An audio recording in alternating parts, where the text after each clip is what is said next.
Okay. We are live. I have to speak with Coach Malachi. Let me get him in here. There he is. What is up? Hey, what's How going you on with you, doing? Marco? Doing Nothing. good. How you doing? You driving? Yeah. I'm driving. I'm on my way to pick my kids up. Yeah, I got to get mine too in about an hour and a half. I feel you. Um, so what did you make? What'd you make of this Charlo Canelo fight? Um, I mean, one guy came to fight, the other guy came to run. I mean, there's really nothing else to make about it. I think that was Mm, obvious. You know what I mean? mm. One Well, guy, one guy was running, the other guy was chasing him. That's what I saw. do you think do you think it was his plan off the jump, Charlo, to just not really try? Pretty much. I don't know. Pretty much. I mean, I don't think he was. His entire energy was different. In the lead up to the fight, something that no one has ever seen before Hmm. um, in his entire career. So, based on his energy that he showed in the lead up to the fight, it was his plan to do exactly what he did, just run. He was a lot more somber. That's true. Um, Yeah. I mean, well, what did you expect to happen in the fight before it happened? What was your prediction? My prediction was Canelo by 10th round KO or TKO, but I thought that Jermell Charlo was going to put up a fight. And I thought that it was going to be some times the way he get caught on the ropes, or he may try to fight in the pocket in spots. But for the most part, I thought maybe he would get caught on the ropes because he did say he was going to use his legs. So I figured he was going to try to do what Caleb Plant did, just basically use his legs box. Caleb Plant was catching Canelo with some good shots. He really wasn't sitting on his shots, but he was catching him with some good shots, snapping his head back. But then as the fight went on, Canelo wore him down. So I was expecting something of that sort, and I picked Canelo to win by TKO or something of that sort. But I never would have guessed in a million years that Jermell Charlo was going to run from the first round all the way to the 12th round. I never would have guessed that. Yeah.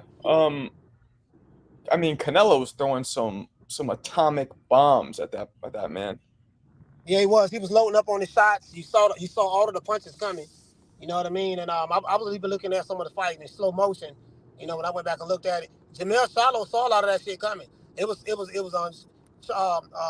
Canelo even swung very wide in the air, like it was shots he threw. Because I was caught in the fight, I said he looking like Clubber Lang now. He was throwing wide hooks, and Jermell Charlo would duck it, and Canelo was swinging that air just a couple of times. But he was just loading up on the shots. He just loading up on all of them. Like, he damn near every punch was pretty much was a load up punch. Yeah. For the most part. So just wide hooks, bolo punches. So Yeah. Yeah. yeah. It's interesting because it's like I watched the fight, and it's first of all, my first impression was like, well, what did we expect? I mean, I guess we expected Charles to put his foot on the gas a little more, but this was a bigger man. Kind of what people predicted was going to happen happened. Just the difference was, I suppose, Charlo didn't put forth the effort or take the risk, right? Because I think what I saw was he felt a couple of those shots, even if he was picking them off, and he knew that he can't get caught with that. He knew that he couldn't even exchange with Canelo. He knew it seemed like his only chance was to box and hopefully try and catch a counter, try and catch something, but keep his distance so he gets out safe and can go and defend his 154 titles again. That's kind of the impression I got watching it. Yeah, the impression I got was he ran from the first round to the 12th round. Before Canelo even landed one punch on him, he was running in the first round when the fight started. So that's the impression I got. You know, um, Other than that, that's it. I've seen fights where fighters moved up two weight divisions, fought bigger weight classes, and they competed Yeah, always. You know what I yeah, mean? Mira Khan competed with Canelo. yeah, And Mira Khan got knocked out. So again, I picked Canelo to win, but the lack of effort from Jermell Charlo, there was nothing that Canelo did that was spectacular.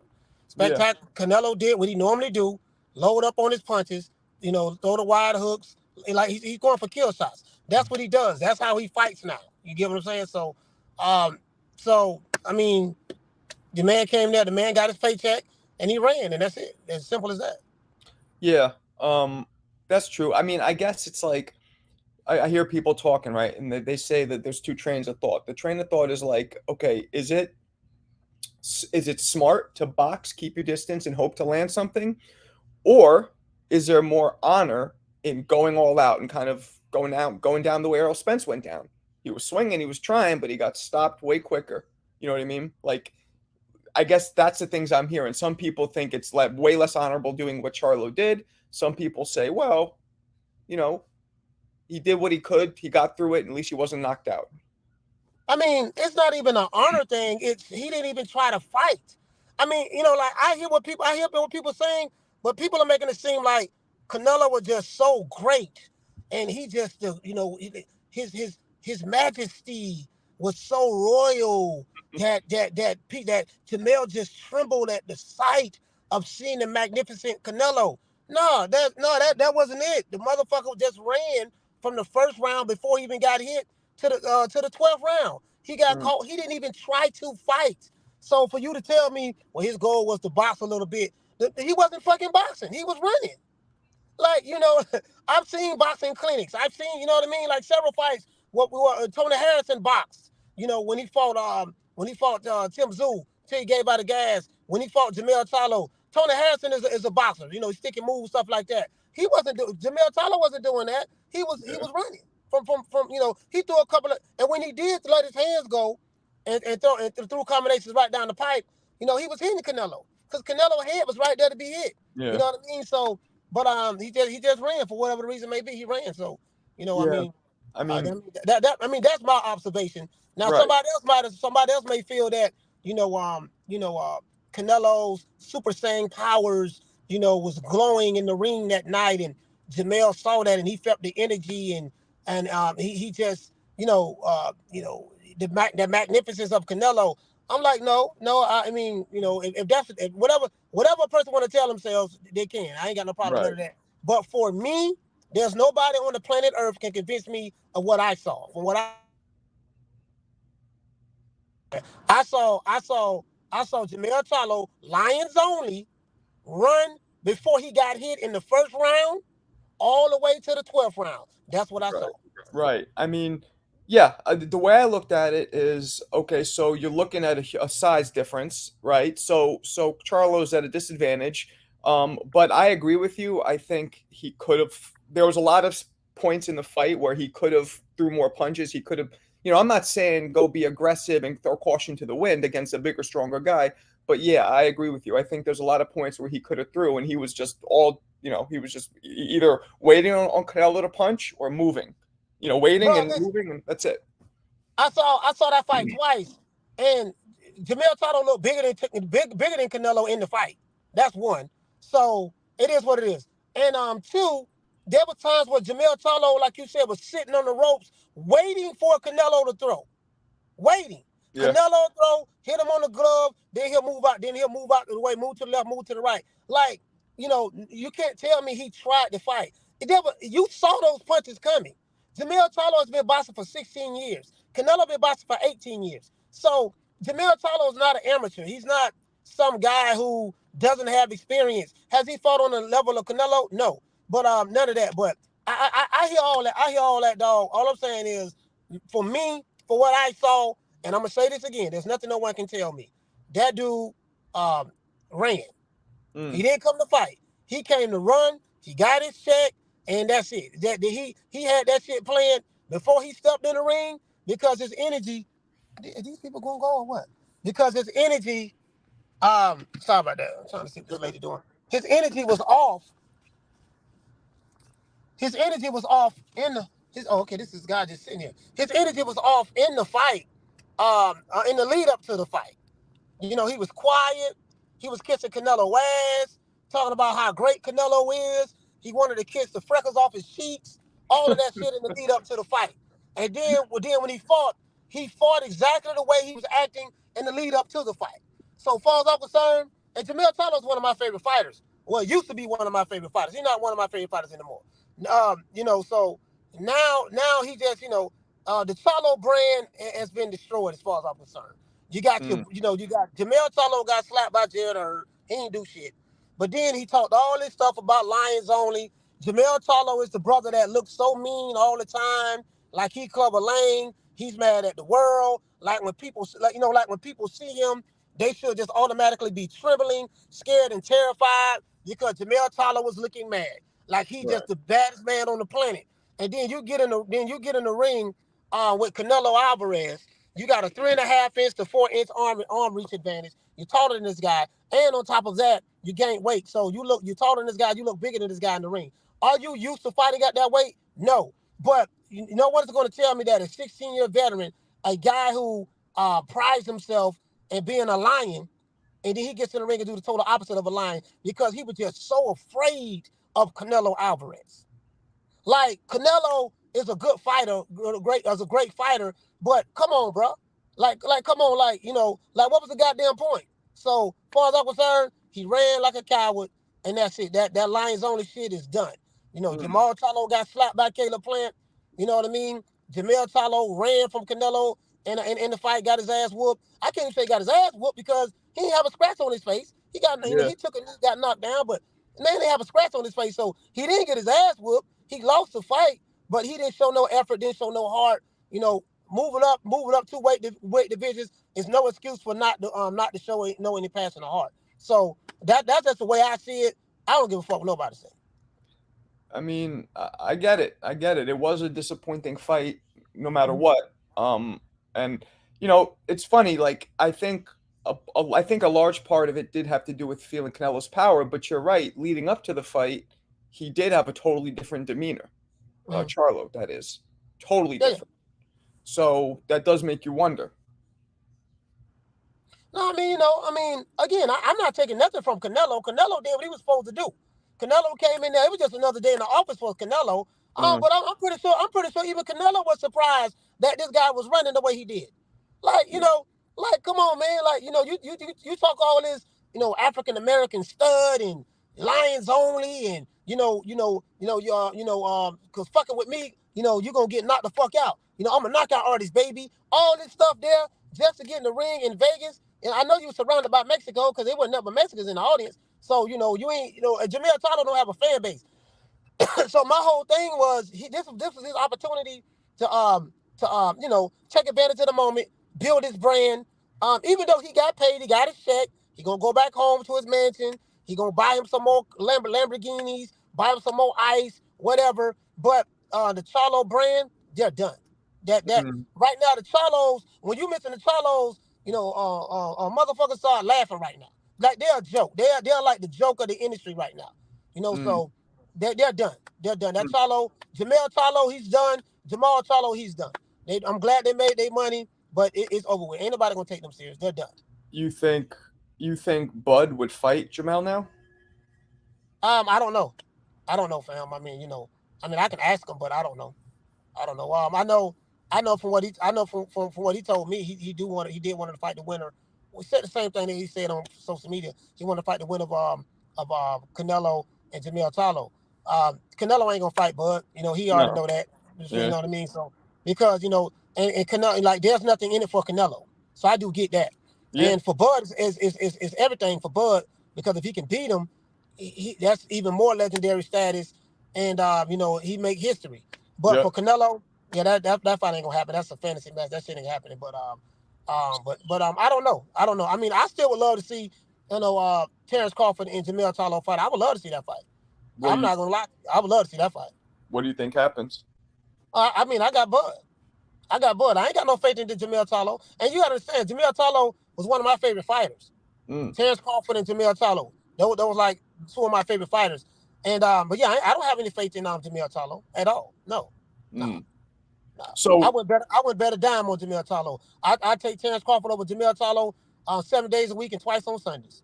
Yeah, I mean, I knew that the Canelo Charlo fight would show a lot in terms of how they would do against Bud. I wanted to see where Canelo was at, because he didn't look that great his last few fights, and obviously Charlo's been out for a while, so you want to see how he would fare against a stronger, kind of bigger guy. So who's Bud gonna? I mean, is Bud fighting Spence? Is a rematch actually happening? Because I heard it was, then I heard it wasn't. I mean, I don't know where it wasn't coming from. I mean, Spence activated his rematch clause, so they got to fight. I heard something about the weight. They were talking about and where Spence might not be able to make 47, so he might. I heard he was looking at other options because he didn't want to fight at 47. But What did these you are hear that all. I forget. I forget where I heard that from. I heard it from a couple. Marco, I'm gonna be honest with you, man. I don't shit that be floating around on social media. I don't. you don't know where it come from. Yeah. I don't believe shit out here floating around on social media. Like anything I see on Twitter, I don't believe none of it. I have a couple of people I reach out to who may be close to the situation, but I don't believe none of it, man. Like, until you got to wait and see till it materializes. All I know is Spence reactivated his rematch clause. Spence haven't said anything. So all I know is he activated the rematch clause, and those two guys supposed to be fighting each other.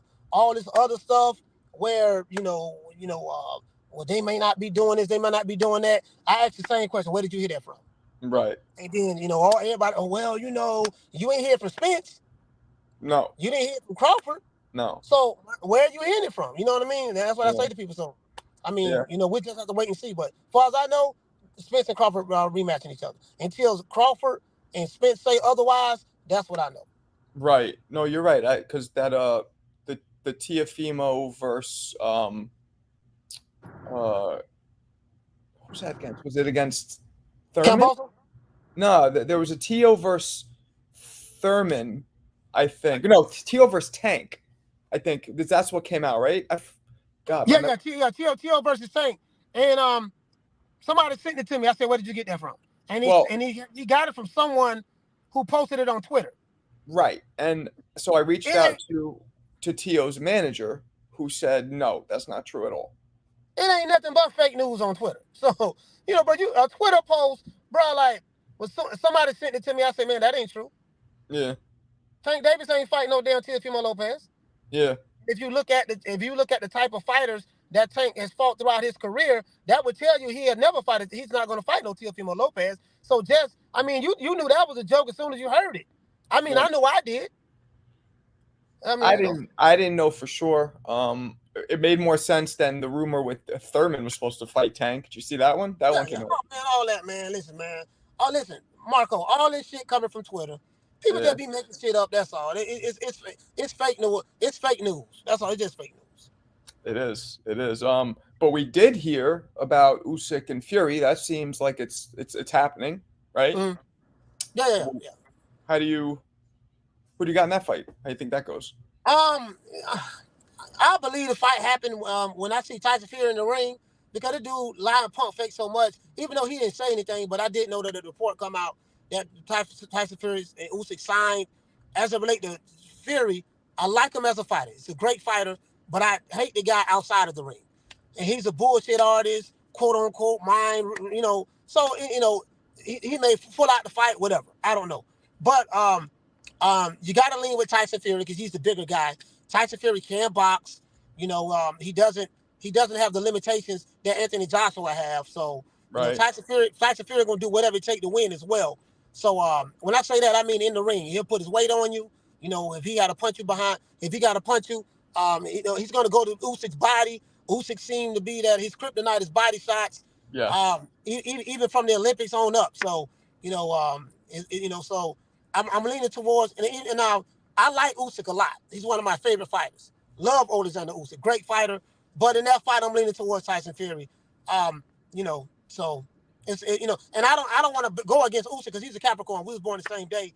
So I'm like, man, but I'm leaning towards Fury. Even though I'm not crazy about Fury outside of the ring, but I can put my emotions aside and just look at it. I like to look at these fights, break it down from a stylistic standpoint. Usyk can do a whole lot in that ring. To Fury, I've seen Fury in there with smaller fighters, with what the guy named the southpaw he fought that cut his eye very, very bad. They didn't stop the fight. They allowed that Odo Wallin. I seen him in there with the cruiserweight he fought a long time ago that dropped him. I forgot his name. Steve Cunningham. Yeah. So Usyk is a very, very skilled guy. Right now I'm leaning towards Fury 51-49, something like that. I have it close though. I have it close. Yeah, I don't think Fury's gonna dominate Usyk at all. I don't think he's Really? going to dominate. Yeah. Okay. Usyk's footwork. He has good footwork. Usyk's footwork. He does, but that I think the size and now, like you said, the kryptonite in the body. Yeah. I think it'll be a tough night. I just hope the fight happens. I mean, first Fury has to get through this fight with Ngannou, which on paper should be easy. Man, come on, man. Come on, man. That's an exhibition match. That's what that is. You got Ngannou. He's fighting Fury in a boxing match, right? Yeah. Oh, come on, man. That man trash. That man ain't no boxer. No, I mean, Ngannou was good for MMA, but in the boxing ring, come on, man. Fury gonna be toying with that dude. He gotta punch his chance. He could probably try to land a haymaker, but that ain't Fury fighting Ngannou ain't no different from what Floyd Mayweather doing, fighting exhibition match. That's all this is. It is. Yeah, no, it is. I mean, do you think Fury should even be taking this fight? Do you think it's good for the sport? Fury don't give a damn. I mean, Fury gonna do what's best for him. So, do I think it's good for the sport? Not necessarily from it's good for the entertainment aspect of the sport. From if you like fantasy, not fantasy match. If you like exhibition matches like what Floyd Mayweather be doing, if you like the Jake Paul type stuff and KSI type stuff, yeah, this is good for that. But from a boxing standpoint, hell no. Yeah, I mean, because it's Fury's third, easy-ish fight, because he did Wythe, he did Chisora before that, guys who he's beat already, and now this. So, but Fury does say, is what he says, that he's trying to get the big fights. So it's kind of like, who else is he going to fight then if he can't get the big fights? I mean, man, listen, man. Tyson Fury is one of the biggest liars in the history of boxing. I don't believe shit Fury say. Fury, what's the old saying? How you know Fury is lying? Every time he opens his damn mouth. So Fury is a compulsive liar. He can't help it. I don't believe nothing Fury says out of his mouth. He say he been trying to get the big fights. I don't believe that shit. I can be outside in the middle of a hurricane in Florida and feel the wind and see the rain falling out of the sky hitting me on the face. If Fury is right behind me and he tells me, hey, coach, it's raining, I won't believe it, even though I'm sitting in the hurricane and the rain hit me in my face. So, as it relates to Fury, I don't believe none of that shit, him trying to get the big fights, bullshit. Yeah, okay. You might be right. I don't know. I could be wrong. But I'm just saying, for me, the man has a history of lying all the time. I can't, I can't believe, I remember he did an interview with MTK Global. It was an MTK Global event on IFL TV. I still had the video because I saved it. And he had on all black, and he was fidgeting back and forth, and they was asking him about when he was trying to quote unquote make the undisputed fight with Anthony Joshua. And but he was going on the arbitration. He was going to court from Wilder because he was trying to get out of that fight. So they say.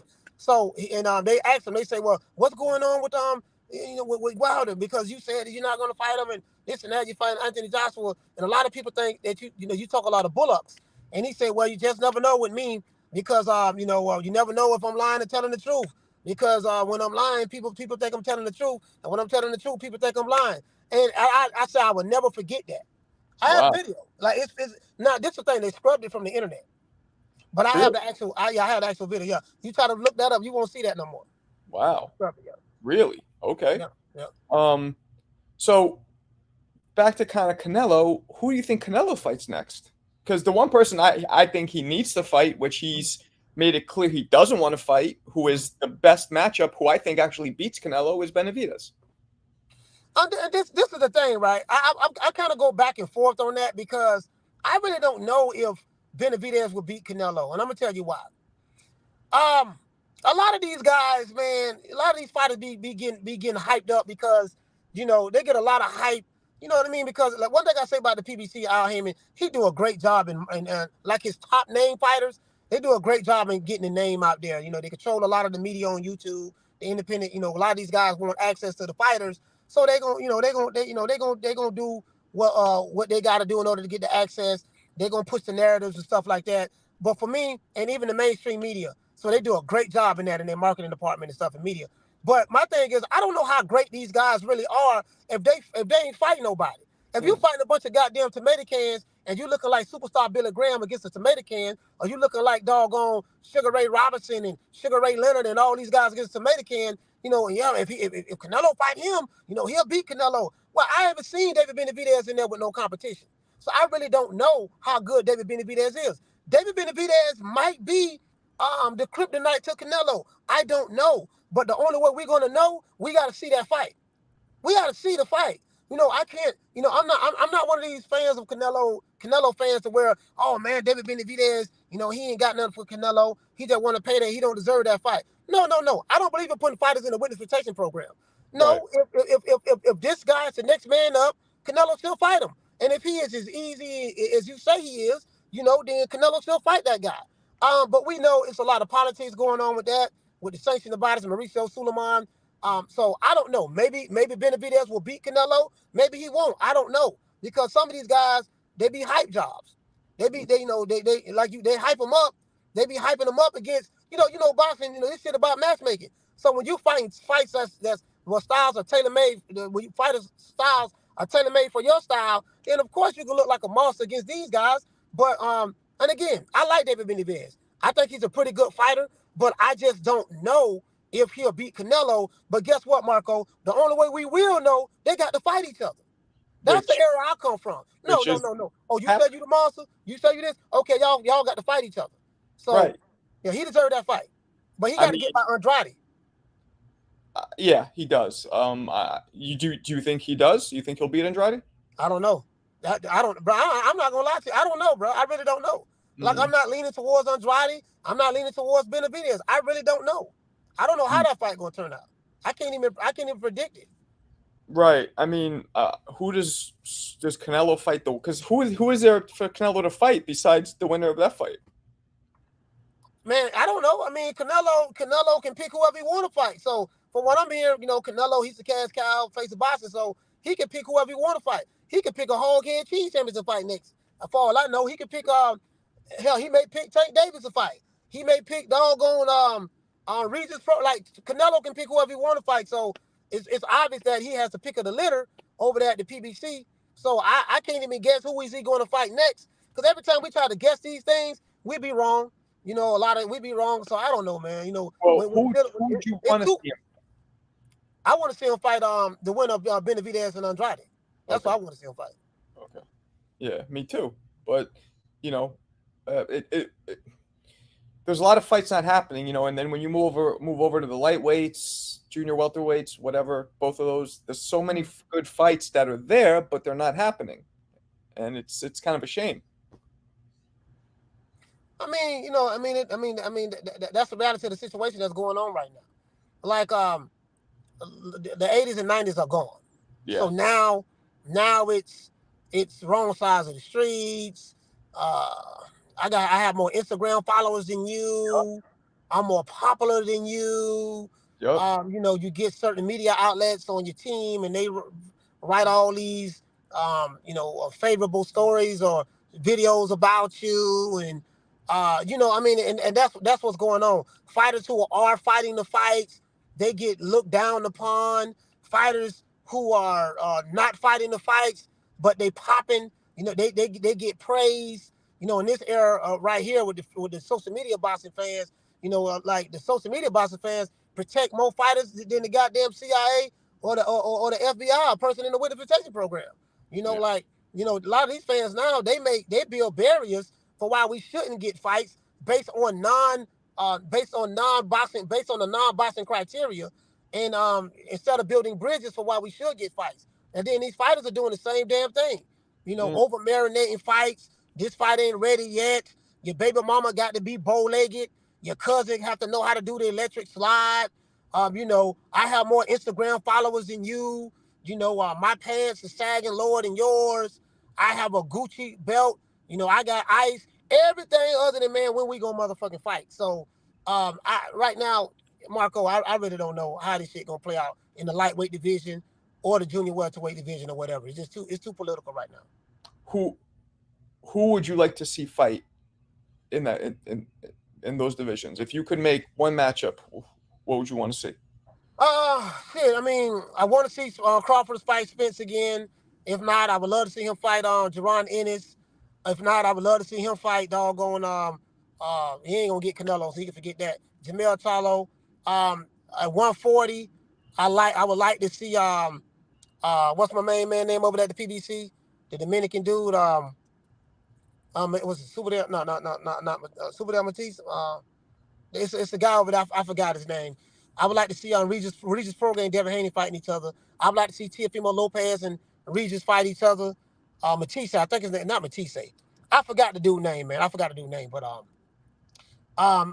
just want to see those top guys at 140 mix it up. At 135, I want to see Tank versus Shakur, Tank versus the Lomas, Shakur versus Tank, Shakur versus Loma. There's really nobody else there. Edwin De Los Santos, want to see him get some fights. He's fighting Shakur. So just those top guys, because Devin Haney's not there anymore and Teofimo's not there anymore. So I guess just the top guys, maybe mix it up or whatever. But a lot of those fights I wanted is not going to happen, and I know that. So I mean, it'd be nice. I think Inoue could come up and maybe fight Loma, because Loma's small enough where I think that fight could make sense. I don't know if it'll happen, but that'd be kind of a good one. But why Inoue has to be the one to move up? Why Tank can't move up? Why like what you're asking Inoue to do is the equivalent of, okay, when when Inoue became undisputed, he beat Cool Boy Steph. What was going on Twitter is, from the Wakandas is, man, what we got to do now? No, he ain't really all that. If he really good, let's see him move up to 135 and fight Tank. So this what they were saying, right? But then when you say, okay, why don't Tank move up to 135 and fight Crawford, or move up to 135 and fight Boots, and move from 135 to 147 to fight those guys? Then it's a double standard. Hold on now, we ain't got to do that now. Why y'all want Tank to do this and do that, but you want Inoue to do it? You get what I'm saying? So that's the problem that I have. Like certain fighters, boxing fans want them to do astronomical things. What I mean? You got to go do this. Well, let's see you go fight that. All these fantasy matches. But then the fighters that's in the witness protection program, there's nothing required of them to do. No, I think it has to be balanced. So and it would be because Loma's smaller than those guys, I think, naturally. So Loma could go down a little. Inoue can go up a little. They can meet at a good weight. Because the other guys, I think, are just too big to fight anyway. Mm-hmm. Yeah, so basically, ain't none of these top guys. Like certain fighters, they're not gonna fight the fights. Certain fighters, they're not gonna fight the fights. It is what it is. They have fan bases that protect them. They're gonna talk that cash cow shit. They're gonna talk, they just, it is what it is. So I mean, I get it, So but a lot of those fights, especially in the lightweight division, we can forget about getting any of those top fights in the lightweight division. Probably the biggest top fight that we're gonna get in the lightweight division is Shakur Stevenson and Edwin De Los Santos. That's about as far as that's going to go. De Los Santos is fighting Shakur. Yeah. Do you think he has a chance to beat him? Who, De Los Santos? Oh hell yeah, De Los Santos is a bad boy. Absolutely. You think he will beat him? I'm riding with Shakur on this one. I think Shakur will outbox him. Okay. Yeah, I've actually never seen De Los Santos fight. Who, you? Yeah, I never seen him fight. No. He good. That boy got punching power too. He a bad boy now. He really, really good. A couple of people I know told me that they think he's going to upset Shakur. So quite a few people are saying that. I don't know if they're going to bet any money on it, but quite a few people are saying that. Yeah, it's probably the people that I hear saying it in my chat are guys who they really don't like Shakur. They're Devin Haney fans and they're probably Tank Davis fans. So they want to see that they're basically projecting what they really, really want to see because they dislike for the guy. I don't think it's based on anything from a boxing criteria standpoint. You get what I'm saying? Right. So I guess the last division I want to touch on quickly is the light heavyweights, because there is no movement. Yeah. What the hell's going on? Yeah, I have no idea. It's the light heavyweight division is kind of like in a log jam. Like there's two guys who have the belts. Baturviev, he have 3 of the belts, and Bivol has 1 belt. Why those two guys haven't fought each other, I have no fucking idea. But of course, the political stance as it relates to, I think both of these guys are from Russia or somewhere over there. The WBC got involved. Well, we're not going to sanction the fight between these guys because of the war that's going on with Russia and Ukraine. Right. All this bullshit. So man, bro, it's just disgusting. It's just really disgusting. So, both of these guys, they should have been fought each other. They shouldn't be fighting each other now. So, that fight probably ain't gonna happen either. Maybe not. I mean, because Beterbiev is knocking on 40. You know what I mean? Bivol is, I don't know how old he is, but early 30s, I would guess. So, Yeah. but I mean, Beterbiev needs to make some moves to. Yeah, he hasn't fought in a year, if I'm not mistaken. No, and don't forget, he's all undefeated, all knockouts. I mean, he gets a couple big victories in there and retires. It'll look real good in historically. Yeah, no, not Beterbiev. Beterbiev. No, he just fought not too long ago. He beat Anthony Yard. But I'm saying, Bivol. I don't think Bivol. I think he's been out almost a year, if I'm not mistaken. Since he fought Canelo, right? Yeah, since he fought Canelo. Yeah. I don't know, man. Yeah, that we'll see. I think Benavidez will move up to 75 shortly, and maybe fight one of those guys because, he should have been moved up because he's a big guy.